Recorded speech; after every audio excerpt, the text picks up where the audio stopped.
Hello everyone, एक बार फिर से आप सभी का अपने ऑनलाइन प्लेटफॉर्म पे हार्दिक स्वागत है। मैं आपका साथी दिनेश चौधरी। दोस्तों, हर एक काली रात के बाद खूबसूरत सुबह जरूर होती है।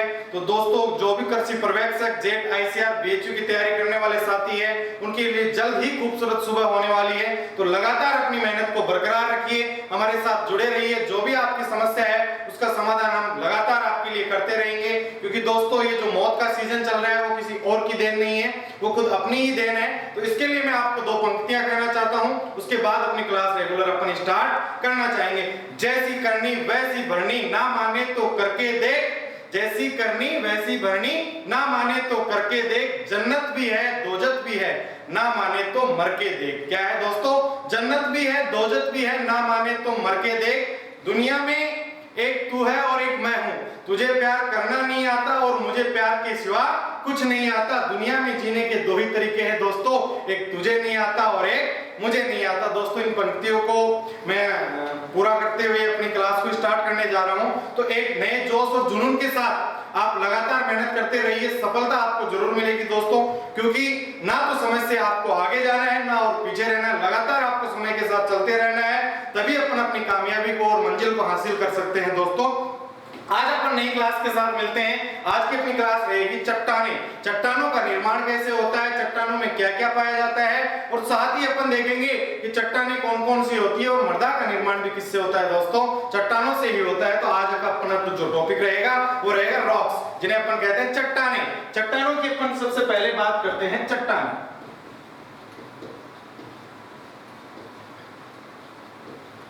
रॉक्स दोस्तों, रॉक्स चट्टानों का जिस शाखा में अध्ययन किया जाता है, चट्टानों का जिसमें अध्ययन किया जाता है, उस विज्ञान को क्या कहा जाता है दोस्तों? पेट्रोलॉजी। पेट्रोलॉजी कहा जाता है। अब आपको पता है यहाँ पे ग्रीक वर्ड आ रहा है, क्या लॉजी आ रहा है, तो मतलब पेट्रोलॉजी शब्द कौन सी भाषा का हुआ?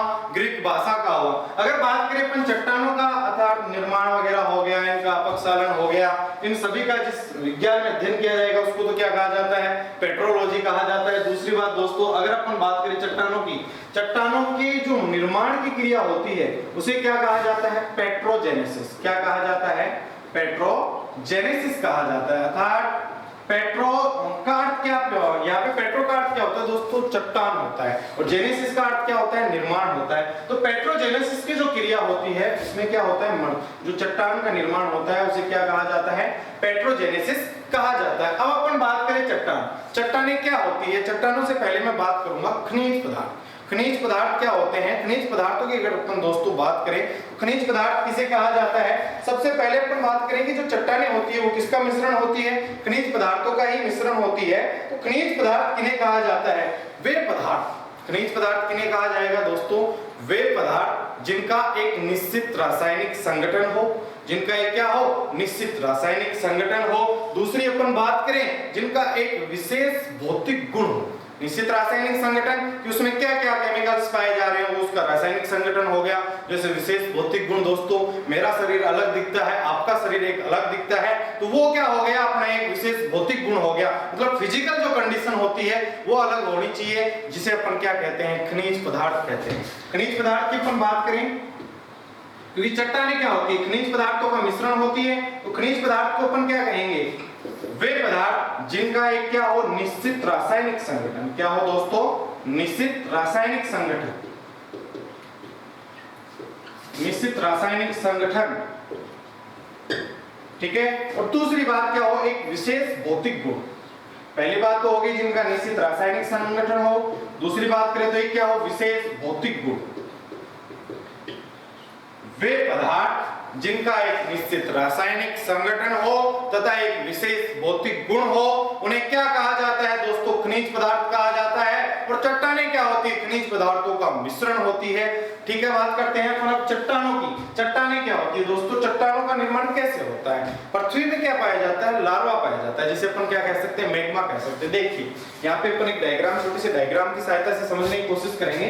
खनिज पदार्थ की डेफिनेशन तो आपने लिखी ली होगी, बाकी आपको इतना ध्यान देने की आवश्यकता नहीं है, कभी पूछ सकता है।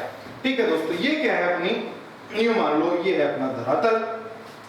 नीचे पृथ्वी में क्या पाया जा रहा है? गर्म लार्वा पाया जा रहा है। गर्म लार्वा क्या होता है दोस्तों? किसी भी कारण किसी भी कारण, जैसे अपन कह सकते हैं कि कभी भूगर्भीय हलचल, आपको पता है दोस्तों, जब भी अपने पेट में हलचल होती है, अपने पेट में जब भी हलचल होती है तो क्या होती है, या तो उल्टी या फिर नीचे वाला सिस्टम चालू हो जाता है। तो वैसे ही जैसे पृथ्वी में जब भी भूगर्भीय हलचल होती है तो भूगर्भीय हलचल के साथ साथ क्या होता है, जो भी गर्म लार्वा था वो क्या आ जाता है, ऊपर आ जाता है, और कुछ क्या रह जाता है, नीचे लटक जाता है। जो लार्वा कुछ बाहर आ जाता है और कुछ नीचे रह जाता है। तो बाहर का तापमान क्या होता है दोस्तों, काफी ज्यादा ठंडा होता है। मतलब अपन बात करें तो भूगर्भ की अपेक्षा क्या होता है, बाहर का तापमान काफी ज्यादा ठंडा होता है। तो इसके कारण क्या होगा, जो गर्म लार्वा होगा वो धीरे धीरे क्या हो जाएगा, जमना शुरू हो जाएगा, और जमने के बाद वहां क्या हो जाएगा, चट्टानों का रूप ले लेगा, जिसे अपन क्या कहते हैं, बाह्य चट्टानें या प्लूटोनिक चट्टानें, सॉरी वोल्केनिक चट्टानों के नाम से भी जाना जाता है। अब देखिए यहाँ पे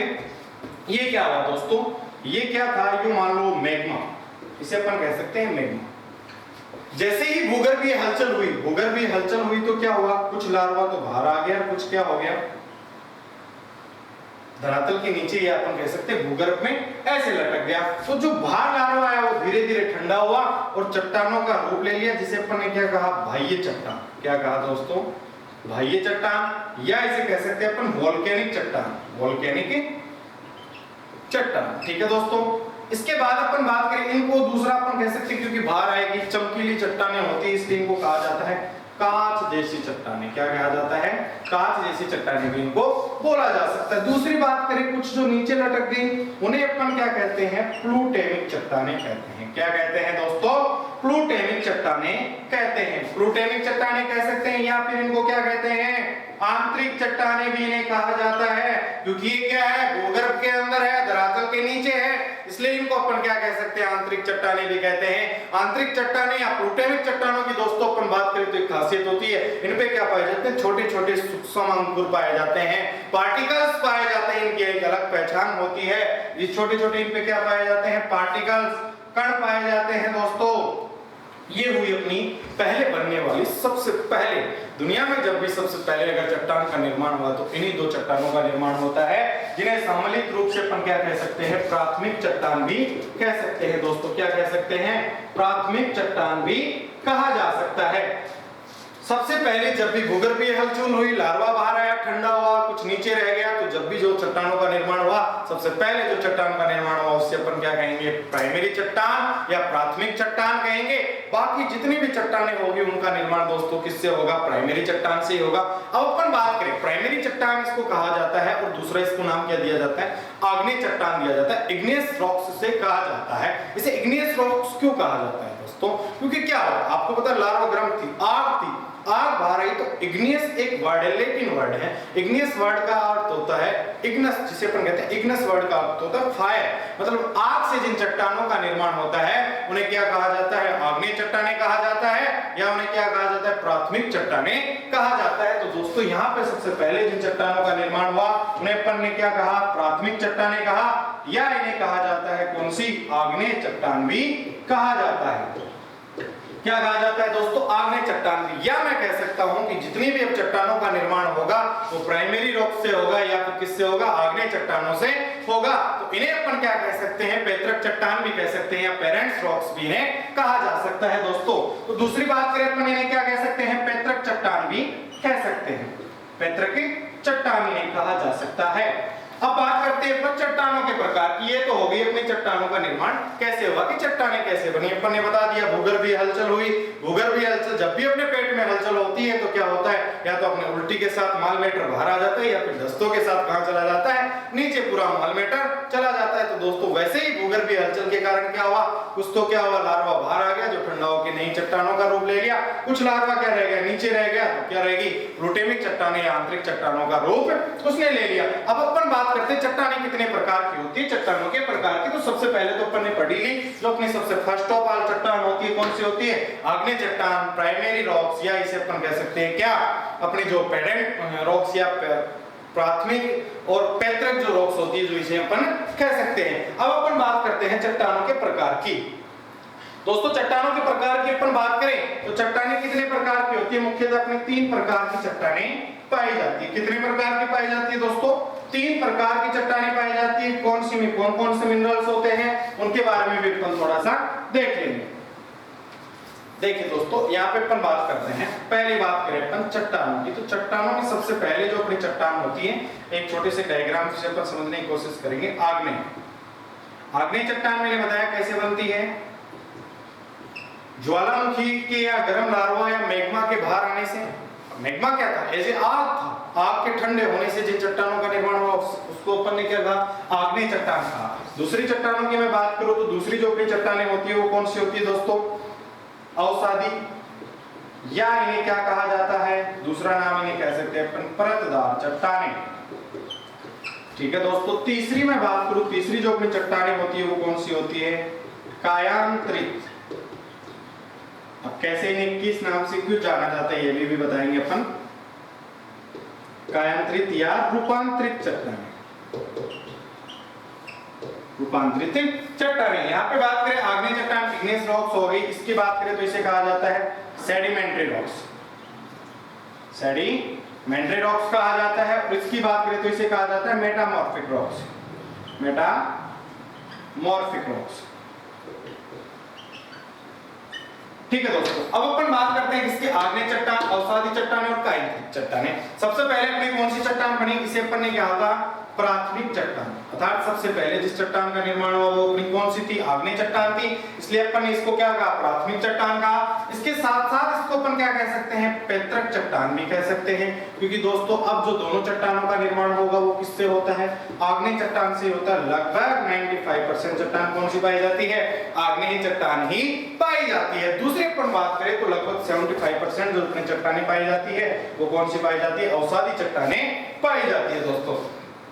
यहाँ पे अपन बात करें पैतृक चट्टान भी कहते हैं, इसे प्राइमरी चट्टान भी कहते हैं, और इसे दूसरा अपन क्या कहते हैं, आग्नेय चट्टान भी कहते हैं। अब अपन बात करें आग्नेय चट्टान को अपन ने क्या किया था, दो पार्ट किए थे, क्योंकि एक तो क्या थी, आंतरिक थी और एक क्या थी, बाह्य थी। तो पहले अपन बात करें बाह्य चट्टान, दूसरे अपन ने बात की क्या, आंतरिक चट्टान। आंतरिक थी उसे अपन ने क्या कहा था, प्लूटेमिक चट्टान, प्लूटेमिक चट्टान। ठीक है दोस्तों, जो बाह्य थी उसको अपन ने क्या कह दिया था, वोल्केनिक चट्टान। क्या कह दिया था, वोल्केनिक चट्टान अपन ने कह दिया था। दूसरी में बात करूं, इसके उदाहरण की बात करूं तो कौन कौन से इसमें मिनरल्स पाए जाते हैं। आंतरिक चट्टानों की बात करें तो आंतरिक चट्टानों में दोस्तों ग्रेनाइट हो गया, डायोमाइट हो गया, डायोराइट हो गया, सिएनाइट हो गया। और दूसरी बात करें बाह्य चट्टानों की तो बाह्य चट्टानों में हो गया अपने बेसाल्ट हो गया, रायोलाइट हो गया आदि। उदाहरण अपन बात करते हैं बाह्य चट्टानों की। बाह्य चट्टानों में सबसे पहले बात करें क्या पाया जाता है दोस्तों, बेसाल्ट पाया जाता है। बेसाल्ट के साथ साथ और क्या पाया जाता है दोस्तों, इसमें जो अपने रायोलाइट होता है, रायोलाइट, ये तो उदाहरण हो गए दोस्तों। ये किसके हो गए, इसमें ये जो मिनरल्स पाए जाते हैं किसमें, बाह्य चट्टानों में, वोल्केनिक रॉक्स में पाए जाते हैं। दूसरी अपन बात करें जो प्लूटेमिक चट्टानें, आंतरिक चट्टानें होती हैं, उनके उदाहरण की अपन बात करें तो क्या होंगे दोस्तों, ग्रेनाइट हो गया, डायोराइट हो गया और सिएनाइट हो गया।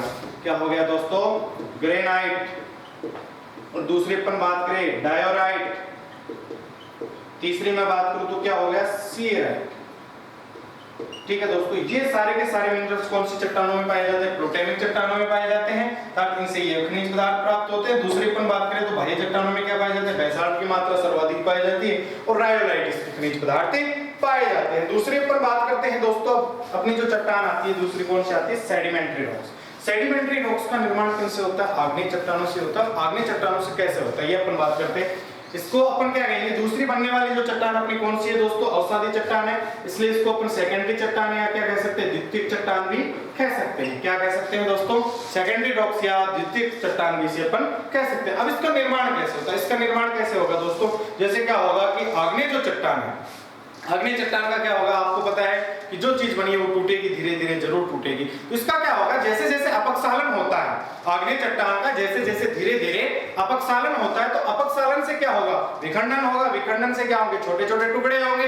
छोटे छोटे टुकड़े क्या होंगे, अपन कह सकते हैं वायु के द्वारा, दाब के द्वारा या जल के द्वारा एक जगह पे जाके क्या बना लेते हैं दोस्तों, धीरे धीरे परत दर परत बना लेते हैं, जिससे उस चट्टान का निर्माण होता है। उस चट्टान को अपन क्या कहते हैं, अवसादी चट्टान कहते हैं या परतदार चट्टान कहते हैं। तो अपन बात कह सकते हैं कि आग्नेय चट्टान के अपक्षालन से या इसके टूटने से या इसके विखंडन से धीरे धीरे इसके विखंडित जो पदार्थ हैं उनके एक परत के रूप में जमा होने से जिस चट्टान का निर्माण होता है उस चट्टान को अपन क्या कह सकते हैं दोस्तों, अवसादी चट्टान, या अपन क्या कह सकते हैं उसको परतदार चट्टान कह सकते हैं। ठीक है दोस्तों, तो ये बात होगी क्या इसके अवसादी। इसमें क्या होगा दोस्तों, धीरे धीरे ये टूटेंगे।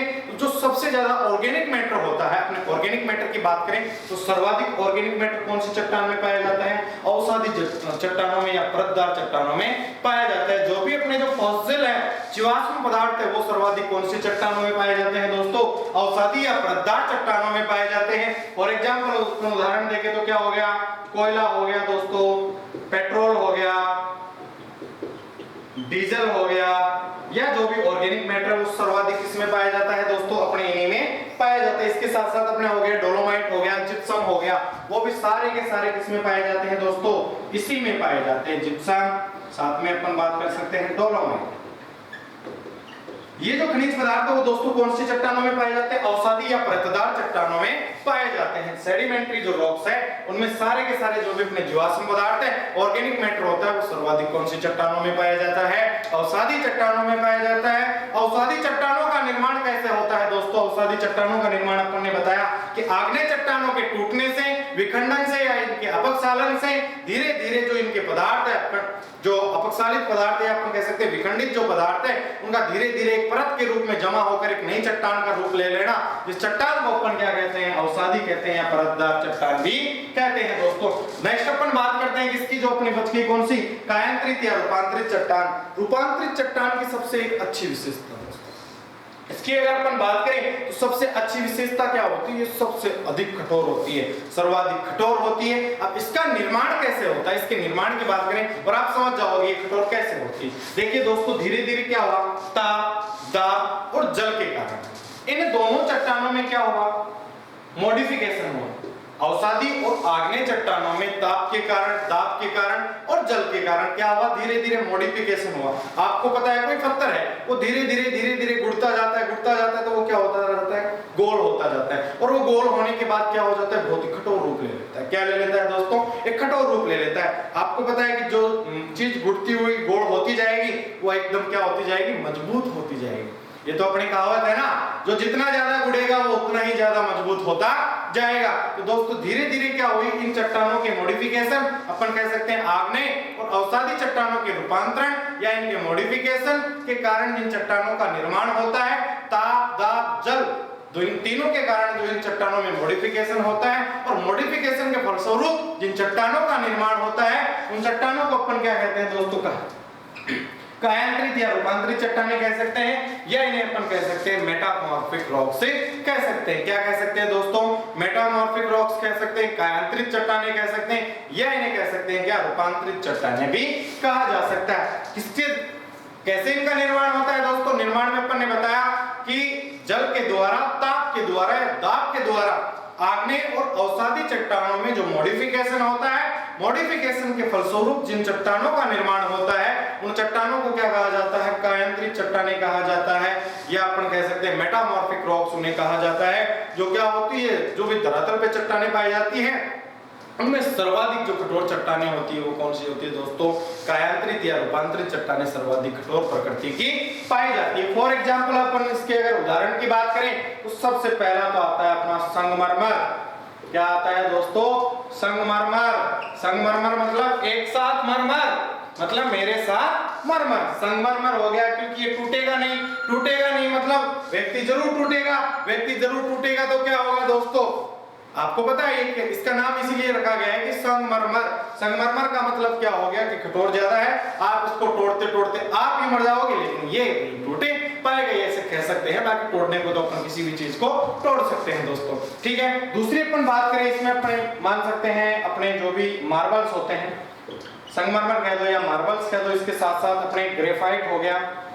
ग्रेफाइट का उदाहरण भी दोस्तों अपन किसमें लेते हैं, कायांतरित या रूपांतरित चट्टानों में लेते हैं। तो तीनों चट्टानें आपके हो गई, आग्नेय हो गई, अवसादी हो गई, कायांतरित चट्टानें हो गई दोस्तों। इसके बाद अपन क्या करेंगे, जो आग्नेय चट्टान होती है या अपन यूं कह सकते हैं जो भी चट्टानें हैं, चट्टानों को अपन क्या कर सकते हैं, चट्टानों की जो प्रकृति होती है वो किस पे डिपेंड करती है, सिलिका प्रेजेंस के आधार पे क्या करती है, चट्टानों की प्रकृति निर्भर करती है। तो जिन चट्टानों में सिलिका की मात्रा ज्यादा होती है वह किस प्रकृति की होती है दोस्तों, अम्लीय प्रकृति की होती है। और जिन चट्टानों में सबसे कम सिलिका की मात्रा होती है वो चट्टानें किस प्रकृति की होती है दोस्तों, क्षारीय प्रकृति की होती है। तो अपन यहाँ पे देख लेते हैं कि कितने परसेंट सिलिका की मात्रा होनी चाहिए तो वो अम्लीय होगी, कितने परसेंट उसमें सिलिका की मात्रा नहीं होनी चाहिए तो वो क्षारीय प्रकृति की होगी। इसके बाद अपना टॉपिक खत्म होता है। तो अपन बात करते हैं किसकी दोस्तों, पहले सिलिका प्रेजेंस के आधार पे आग्नेय चट्टानों की।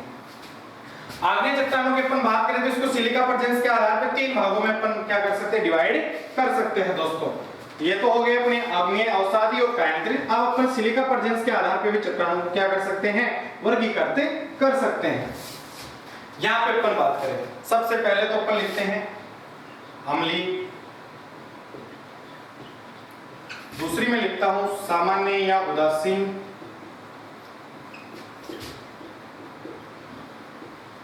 तीसरी में यहाँ पे लिखता हूं दोस्तों क्षारीय या बाष्मिक रॉक्स। क्या कह सकते हैं अपन, मृदा की प्रकृति की भी अगर अपन बात करें तो मृदा की प्रकृति भी किस पे डिपेंड करती है दोस्तों, सिलिका प्रेजेंस के आधार पे डिपेंड करती है। जिन मृदाओं में सिलिका की मात्रा ज्यादा होगी वो किस प्रकृति की होगी, अम्लीय प्रकृति की होगी। आपको पता है चट्टानों के धीरे धीरे टूटने से किसका निर्माण होता है, मृदा का निर्माण होता है। क्योंकि पेरेंट मटेरियल क्या होता है, अपनी जो सॉइल की बात करें तो पेरेंट मटेरियल क्या होते हैं, चट्टानें होती है। तो चट्टानों के टूटने से धीरे धीरे इनके विखंडन से क्या होता है, अपने सॉइल का निर्माण होता है। सॉइल टॉपिक भी अपन आगे अच्छे से पढ़ेंगे। दूसरी अपन बात करें सॉइल क्या होती है, सॉइल निर्माण एक बहुत ही स्लो प्रोसेस होती है। अपन कह सकते हैं कि 1 इंच मृदा निर्माण होने में अपनी दादा परदादाओं की 10 पीढ़ियां खप जाती है, तब जाके 1 इंच मृदा का निर्माण होता है। कितना होता है दोस्तों, 1 इंच मृदा का निर्माण कब होता है, जब अपनी 10 या 11 पीढ़ियां खप जाती है, या मैं ऐसे कहूं कि 1000 वर्ष। 1 इंच मृदा निर्माण में कितने वर्ष लग जाते हैं, 1000 वर्ष लग जाते हैं। मिट्टी तो बहुत इंपॉर्टेंट हुई क्योंकि धीरे धीरे मिट्टी का निर्माण हुआ। अब देखो धीरे धीरे जितनी अपन कह सकते हैं कि मृदा क्या होती है, जितनी टूटती है, जितनी इसका हानि होती है, वैसे धीरे धीरे बढ़ती भी इसका जो प्रोसेस है, फॉर्मेशन प्रोसेस है, वो भी बनती जाती है। तो क्या होता है अपन को इतना पता नहीं चलता। बाकी मृदा निर्माण होने में क्या होता है, काफी ज्यादा लंबा समय लगता है। बताया अपन ने कि 1 इंच मृदा निर्माण में कितना समय लगता है, लगभग अपन बात करें तो 1 इंच मृदा निर्माण में कितना समय लगता है दोस्तों, 1000 वर्ष का समय लगता है। अर्थात अपन कह सकते हैं 10 से 11 अपनी दादा परदादाओं की पीढ़ियां खप जाती है, तब जाके 1 इंच मृदा का निर्माण होता है। अब दोस्तों अपन बात करते हैं यहाँ पे कि क्षारीय प्रकृति कि कितनी मात्रा इसमें सिलिका की होगी तब ये अम्लीय प्रकृति की होगी, और कितनी मात्रा इसमें क्या होगी, कम होगी सिलिका की, तब ये जाके क्षारीय प्रकृति की होगी। दोस्तों जिन चट्टानों में अपन कह सकते हैं, जिन चट्टानों में 65% से अधिक सिलिका की मात्रा पाई जाती है, जिन चट्टानों में 65% से अधिक सिलिका की मात्रा पाई जाती है, वे चट्टानें किस प्रकृति की होती है, अम्लीय प्रकृति की होती है। जिन चट्टानों में क्या होता है दोस्तों, 65% से अधिक सिलिका की मात्रा पाई जाती है, वे लगभग सारी चट्टानें किस प्रकृति की होगी, अम्लीय प्रकृति की होगी। दूसरी अपन बात करें दोस्तों सामान्य या उदासीन, इनमें क्या होता है कि वे चट्टानें जिनमें 55 से 65%, क्या कह सकते हैं अपन, 55 से 65% जिन चट्टानों में सिलिका की मात्रा पाई जाती है, वे चट्टानें लगभग कौन सी प्रकृति की होती है, उदासीन प्रकृति की होती है। किस प्रकृति की होती है दोस्तों, उदासीन प्रकृति की होती है। तीसरी अपन बात करें क्षारीय चट्टानों की, वे चट्टानें जिनमें क्या होगी दोस्तों, 40 से लगभग 55% के समथिंग क्या पाई जाती हो, सिलिका की मात्रा पाई जाती हो। या मैं यूं कह दूं 55% से जिन चट्टानों में सिलिका की मात्रा कम पाई जाती है, वे चट्टानें किस प्रकृति की होती है दोस्तों, क्षारीय प्रकृति की होती है, बाष्मिक रॉक्स उन्हें अपन कह सकते हैं। तो ये हुई अपनी क्या, सिलिका प्रेजेंस के आधार पे चट्टानों के प्रकार, अम्लीय हो गई, क्षारीय हो गई, और क्या उदासीन या सामान्य चट्टानें हो गई। अब इनमें अपन उदाहरण भी देख सकते हैं दोस्तों कि इसमें जो अम्लीय प्रकृति की होती है उनमें क्या उदाहरण होगा। मैं अपन बात करें तो सबसे पहला आता है अपने अम्लीय प्रकृति का ग्रेनाइट, ठीक है दोस्तों। दूसरी अपन बात करें जो ये अपने सामान्य या उदासीन होती है, वो होता है अपने डायोराइट। क्या होता है, डायोराइट। और इसका अपन ने बता देते हैं कि जिन चट्टानों में क्या होती है, सिलिका की मात्रा कम होती है उसमें कौन सा पदार्थ ज्यादा होता है? बेसाल्ट ज्यादा होता है। क्या होता है दोस्तों? बेसाल्ट ज्यादा मात्रा में पाया जाता है। तो ये हुई अपनी चट्टानों का अध्ययन पूरा कंप्लीट। दोस्तों समझ में आया होगा, आपको अच्छे से समझ में आया होगा। और अगर कोई भी आपको इसमें दिक्कत आए या किसी भी प्रकार की समस्या आए तो आप हमें कमेंट बॉक्स में बताइए। हमारे Telegram channel MAD foundation Sapura के नाम से है, उसको आप ज्वाइन कीजिए। उसमें आपको सभी प्रकार के नोट्स वगैरह अवेलेबल होंगे। साथ ही आपको डेली उसमें क्विज करवाई जाती है। तो दोस्तों आप अपने चैनल को लाइक, शेयर और सब्सक्राइब करना ना भूलें। साथ में बेल आइकन को भी दबाएं ताकि आपको नेक्स्ट क्लास का नोटिफिकेशन मिलता रहे। क्योंकि दोस्तों जब तक आप हमें जोश और जुनून नहीं दिखाओगे तब तक हमें जोश और जुनून दिखने को नहीं मिलेगा। क्योंकि आप ही हमारी एक वो मजबूत नींव हो जिसपे अपन कह सकते हैं मंजिल, आप हमारी मंजिल जो बनने वाली है वो आप ही से बनने वाली है। दोस्तों आप ही एक हमारी मजबूत नींव हो। जब तक आप मजबूत नहीं होगी तब तक हमारी क्या नहीं होगी? मंजिल भी मजबूत नहीं होगी। तो दोस्तों आप लगातार प्रयास करते रहिए, लगातार मेहनत करते रहिए, आपको जरूर सफलता मिलेगी। क्योंकि आपको मैंने शुरुआत में बताया था कि हर एक काली रात के बाद खूबसूरत सुबह जरूर होती है। तो दोस्तों आपके लिए वो खूबसूरत सुबह बहुत ही जल्द आने वाली है। आप हार मत मानिए, आप लगातार मेहनत करते रहिए, जरूर आपको सफलता मिलेगी। क्योंकि जो मेहनत करता है दोस्तों उसका भगवान भी साथ देता है, और जो मेहनत ही नहीं करता है उसका भगवान भी साथ नहीं देता। तो दोस्तों आज की वीडियो में इतना ही है। नेक्स्ट क्लास में फिर अपन नए टॉपिक के साथ मिलेंगे। धन्यवाद दोस्तों।